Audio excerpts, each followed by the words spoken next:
Public ಟೈಮ್ಸ್ಗೆ ಸ್ವಾಗತ.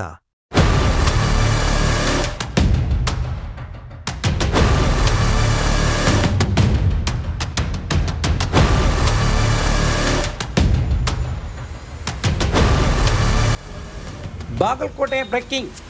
ಶಾಲಾ ಮಕ್ಕಳ ಕ್ಷೀರಭಾಗ್ಯದ ಹಾಲಿನ ಪೌಡರ್ಗೂ ಕನ್ನ. ಅಪಾರ ಪ್ರಮಾಣದ ಹಾಲಿನ ಪುಡಿ ಪ್ಯಾಕೆಟ್ ಸಂಗ್ರಹಿಸಿ ಮಹಾರಾಷ್ಟ್ರಕ್ಕೆ ಸಾಗಿಸುವ ವೇಳೆ ಪೊಲೀಸ್ ದಾಳಿ.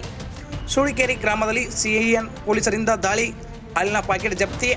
ಬಾಗಲಕೋಟೆ ಜಿಲ್ಲೆ ಬಾದಾಮಿ ತಾಲೂಕಿನ ಸೂಳಿಕೇರಿ ಸಿದ್ದಪ್ಪ ಕಿತ್ಲಿ ಎನ್ನುವ ವ್ಯಕ್ತಿ ಅಕ್ರಮವಾಗಿ ಸಂಗ್ರಹಿಸಿದ್ದ ತಮ್ಮ ಮನೆ ಎದುರು ಇರುವ ಶೆಡ್ನಲ್ಲಿ ಸಂಗ್ರಹ ಹಾಲಿನ ಪುಡಿ ಜೊತೆ ರಾಗಿ ಹಿಟ್ಟು, ಅಡಿಗೆ ಎಣ್ಣೆ ಪ್ಯಾಕೆಟ್ ಜಪ್ತಿ ಮಾಡಿರುವ ಪೊಲೀಸರು.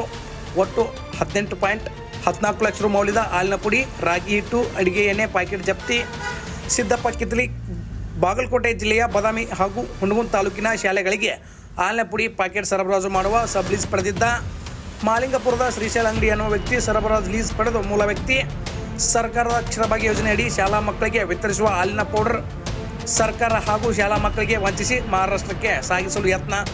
ಒಟ್ಟು 17.90 ಲಕ್ಷ ರು ಮೌಲ್ಯದ 4,475 kg ಹಾಲಿನ ಪುಡಿ ಪ್ಯಾಕೆಟ್, 19,500 ರುಗಳ 325 kg ರಾಗಿ ಹಿಟ್ಟು, 4,500 ರುಗಳ 50 kg ಅಡಿಗೆ ಎಣ್ಣೆ ಪ್ಯಾಕೆಟ್ ಸಂಗ್ರಹ ಹಾಗೂ ಮಾರಾಟದ ಆರೋಪ ಮೇಲೆ ಸಿದ್ದಪ್ಪ ಕಿತ್ಲಿ ಅವರನ್ನು ವಶಕ್ಕೆ ಪಡೆದ ಪೊಲೀಸರು. ಒಂದು ಬುಲೋರೋ ವಾಹನ ಜಪ್ತಿ. ಬಾಗಲಕೋಟೆ ಸಿಎನ್ ಠಾಣೆಯಲ್ಲಿ ಪ್ರಕರಣ ದಾಖಲು. ಇನ್ನಷ್ಟು ಸುದ್ದಿಗಳನ್ನು ನೋಡಲು ಪಬ್ಲಿಕ್ ಟೈಮ್ಸ್ ಸಬ್ಸ್ಕ್ರೈಬ್ ಮಾಡಿ, ಬೆಲ್ ಬಟನ್ ಒತ್ತಿ.